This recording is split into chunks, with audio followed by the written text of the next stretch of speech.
அன்பான தமிழ் சொந்தங்களே, காலை வணக்கம். இது உங்கள் பேச்சுரிமை அதிகாரம். கற்பி ஒன்று சேர் புரட்சி செய்கின்ற வரிகளுடன் தமிழ்நாட்டில் போன முறை நாடாளுமன்றத்துக்கு சென்றவர்களின் தகவல்களை கொடுத்தார்கள். யார் யார் அதிகமாக வந்தாங்க, யார் அதிகமாக நாடாளுமன்றத்துக்கு போகவில்லை என்று ஒரு அறிக்கை மத்திய அரசு கொடுத்திருந்தது.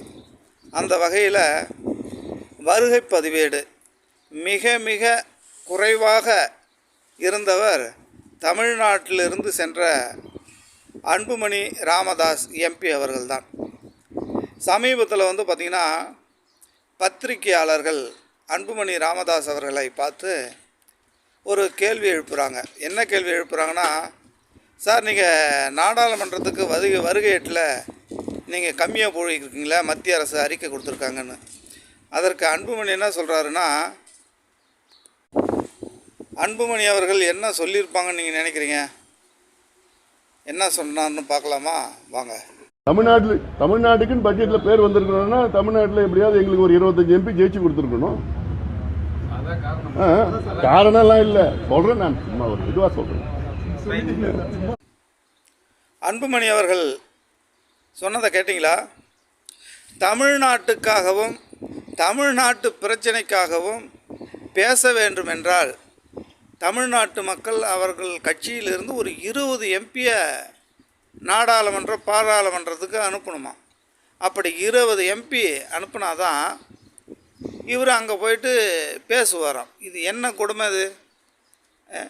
இப்போ விடுதலை சிறுத்தைகளில் 2 எம்பி இருக்காங்க. அவங்க போயிட்டு தமிழ்நாட்டு பிரச்சனைகள், ஈழத்தமிழர்கள் பிரச்சனைகள், இந்தியாவில் எங்கே ஒடுக்கப்பட்டாலும் நசுக்கப்பட்டாலும் அவர்களின் பிரச்சனையை சொல்கிறாரா இல்லையா, பேசுகிறாங்களா இல்லையா? அதே போல் பார்த்திங்கன்னா கம்யூனிஸ்ட் எம்பிகள் போய் பேசுகிறாங்களா இல்லையா?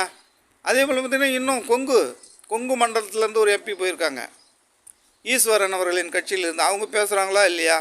ஏன் சமீபத்தில் கமல் அவர்கள் போனாங்க, அவங்க கூட நாடாளுமன்றத்தில் பேசுனாங்க.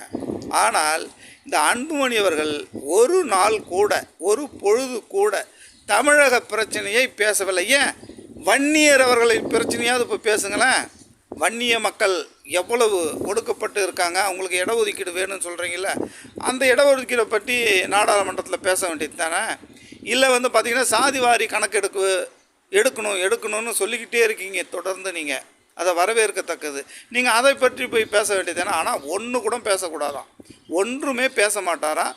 இவர் எப்பொழுதுமே எம்பியாகவே இருக்கணுமா. ஏன்னா எல்லாமே